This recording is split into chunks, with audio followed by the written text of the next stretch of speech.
을 가져야 되는가 하는 것이 굉장히 중요한데요. 우리도 모르는 사이에 마을 속에 이거 자유마을 인쇄물 좀 만들었어요. 우리도 모르는 사이에 지금은 뭐 하는 중이냐 그러면 체제 전쟁 중이다. 그래서 사상 그러니까 우리 이 법이 어떻게 바뀌어져 있냐면요. 양심의 자유라는 법을 사상의 자유로 바꿔버렸습니다. 문재인 때. 그래가지고 이게 사상의 자유가 되니까 간첩도 못 잡는 거예요. 그래가지고 제가 여기 다 동영상 띄워주면 좋겠지만 이 그게 띄울 수가 없어서 그런데 고등학교 안에 인공기가 딱 걸려 있습니다. 고등학교 교실 안에. 그리고 금년 10월 31일 날 제가 거창에 집회를 갔는데 거창 시청 광장 안에 인공기를 달아놨습니다. 지금 이게 얼마나 지금 끔찍한 일들이 세계적으로 일어나고 있는지. 그리고 부산 해운대 쪽에서는 뭐가 있냐면 북한 퍼포먼스를 그리고 홍대 앞에는 북한 주막집을 해놓고 김일성, 김정은이가 아주 뻗어하게 바깥에 인공기를 걸어놓고 주막집을 펴놓고 있는 그 정도의 우리나라가 됐어요. 그런데 우리나라의 국정원에서 간첩을 잡을 수 없도록 법을 다 뜯어 고쳐놨습니다. 그러니까 뭐든지 지금 사상의 자유이기 때문에 나는 공산주의가 좋아. 그래도 그걸 어떻게 할 수가 없어요. 바깥에 나와서 나는 김일성이 만세다. 그래도 할 수 없어요. 그러니까 이런 것들이 다시 고쳐져야 되는데 다행히도 이번에 어저께 신문에 보니까 이 윤석열 대통령이 앞으로 이 공산주의 김일성 주체 사상을 추앙하는 자들은 다 잡겠다. 대공수사하겠다. 이렇게 나와서 그러니까 이게 완전히 달라진 거죠. 이게 뭐냐면 지금 우리가 왜 이렇게 심각하게 봐야 되냐면 공산주의를 제일 먼저 만든 사람이 마르크스예요. 이 칼 마르크스가 공산주의를 만들어서 이제 이들이 주장하는 건 자본가가 노동자들을 착취하고 있기 때문에 이제 폭력으로 타도해서 자본가들, 재산을 가지고 있는 사람들 거를 다 뺏어서 나눠 가져야 된다. 그래가지고 폭력혁명을 주관했지만 독일이나 영국이나 프랑스 같은 데가 이상하게 자본주의가 활성화가 되면서부터 나라가 중산층이 잘 살게 되니까 주말도 있고 잘 사는 거예요. 그래서 폭력이 일어나지 않습니다. 폭력이 일어나지 않으니까 이 어떤 것을 하냐면 우리나라가 이것을 도입했는데요. 안토니오 크람시라고 하는 사람이 뭘 주장하냐면 그 밑에 보면 문화 헤게모니를 장악해서 80년대 좌파가 적극 반영하자. 이건 이런 얘기를 하는 겁니다. 이제 진지전을 하자. 장기전으로 철폐해야 된다. 그래가지고 우리가 장악해 들어가야 헤게모니라는 것은 패권 싸움에서 장악을 해 들어가야 되는데 우리가 혁명하고 폭동을 일으키고 싸워서는 이길 수가 없다. 그럼 어떻게 이기느냐? 열심히 공부하자. 그래가지고 법조인이 되자. 그리고 학자가 되자. 이 좌익 세력들이 다 공부를 우리나라가 1980년부터 이 사람들이 공부를 해가지고 30년이 지난 뒤에 어디로 오냐면 대학 교수. 그리고 이 사람들이 법조계로 또 이 우리나라의 이 공무원 세계로 하다못해 종교인 교회까지 불교까지 이 좌익 세력이 다 침투해 들어간 것입니다. 그러니까 이렇게 침투해 들어가서 저들이 이제는 우리나라가 이제는 됐다. 이게 이제 진취전이야. 이제 이렇게 다 숨어서 있다가 우리가 이제 저 하부 조직까지 이제는 우리가 장악할 수 있다. 할 때 나오는 게 기동전이에요. 기동전. 그래가지고 문재인이가 들어서면서 이제부터 뭐가 있냐면 이들이 다 튀어나옵니다. 튀어나와서 노동계든지 모든 사람을 이끌 수 있는 대로 다 저들이 패권을 잡자. 그래가지고 여러분 우리가 알다시피 공무원도 그렇고 또 이들이 그 노동계도 그렇고 또 이 전교조 학교 전교조들이 장악하게 되고 민노총이라고 지금 계속 데모하잖아요. 그 민노총의 앞제비가 주사파 김일성 주체 사상을 추앙하는 거예요. 이런 자들이 다 이 장악을 해가지고 우리나라가 정말 이번에 대통령 안 바뀌었으면요 끝났습니다. 네. 이런 상황에 와 있는데 그 선동과 괴벨스라는 사람이 이런 말이에요. 거짓말은 처음에는 부정하지만 의심받지만 되풀이하면 결국 모든 사람이 믿게 된다. 그래서 반복적으로 거짓말이라도 계속 반복을 해서 의식화시켜라. 이게 이들이 주장하는 거예요. 그러니까 여러분 우리가 알다시피 박근혜 대통령 탄핵당했잖아요. 그 탄핵당했을 때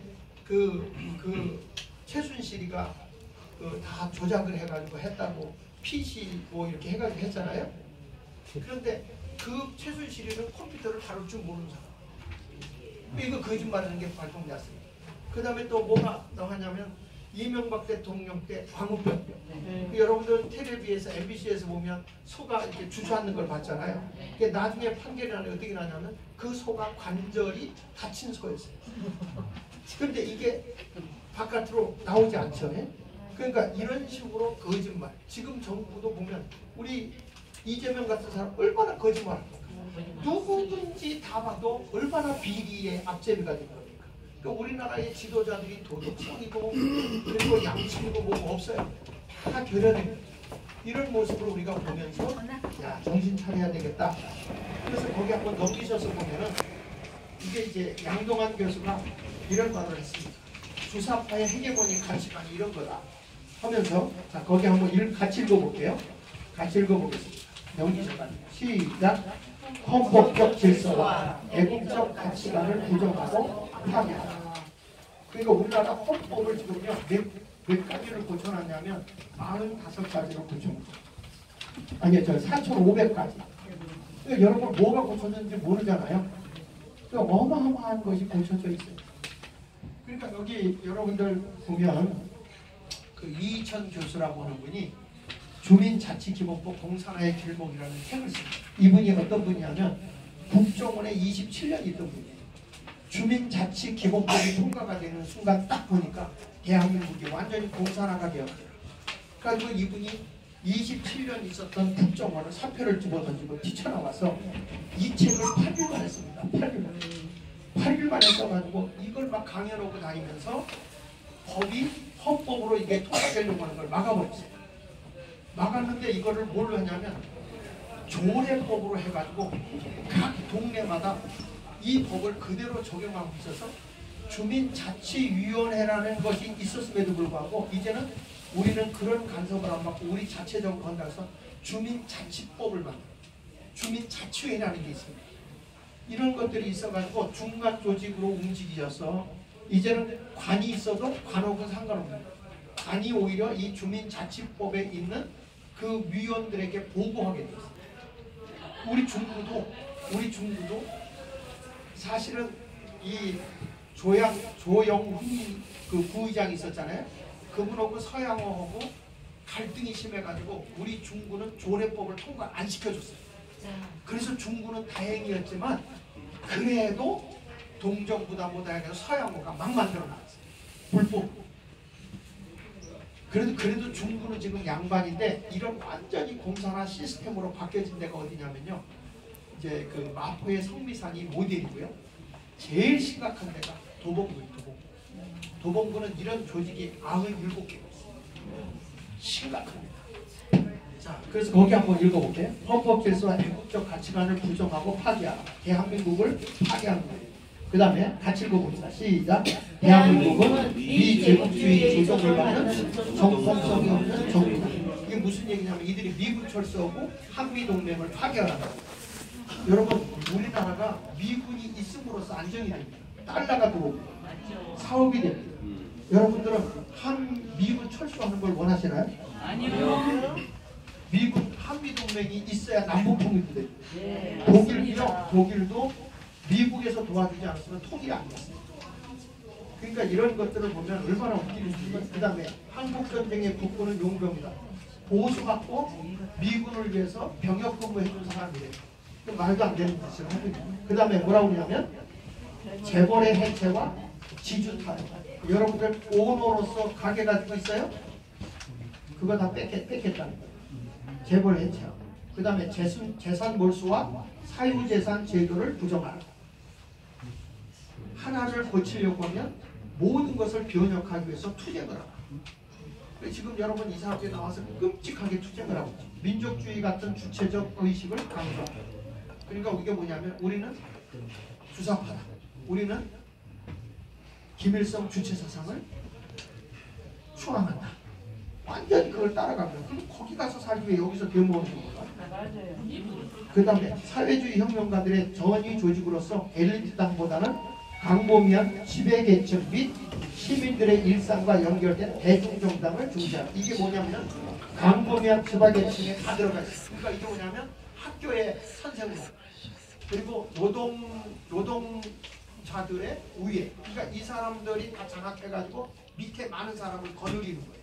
그러니까 대중을. 근데 지금 다행히도 윤석열 대통령이 아무리 하려고 해도 이 밑에서 데모하고 쫓겨나게 촛불시 입어서 파도 나왔잖아요. 그래도 강화문 세력 때문에 이게 버텨나가는 거예요. 맞아요. 지난번에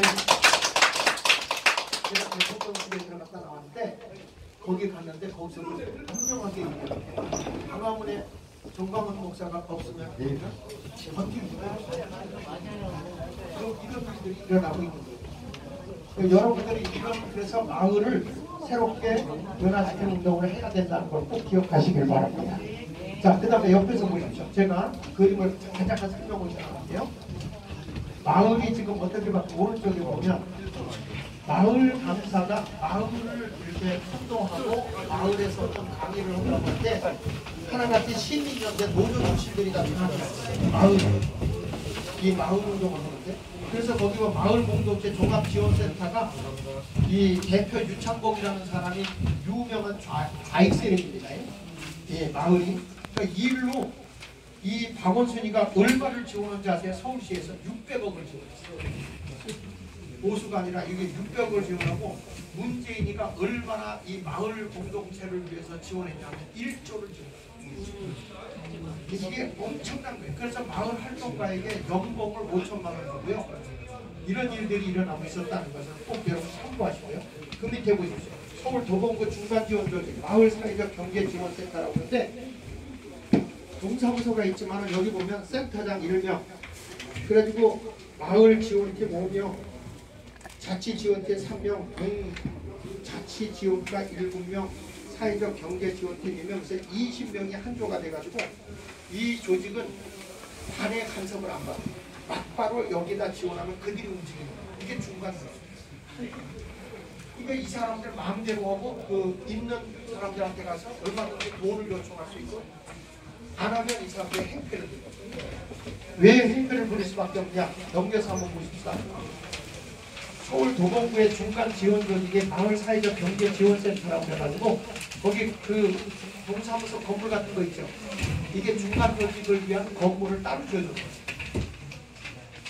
동주민센터와는 별도의 조직 건물로 운영하고 있고 여기서 하나같이 다 돈을 가지고 지역 주민을 주물렀다 놨다 하는 거예요. 제가 당진에 가서 집회를 하면서 이 얘기를 했더니 당진에 있던 거기 있는 분들이 마을에 활동을 하러 갔더니 마을 주민이 아닌 사람들이 다 중간 주민이에요. 그래가지고 이거 잘못됐다고 얘기하니까 당신은 자치법에 위반된 거야. 그래서 고발해가지고 벌금 맞아갖고 주민들을 다 쫓아낸 거예요. 자기들이 운영 이게 중간주의.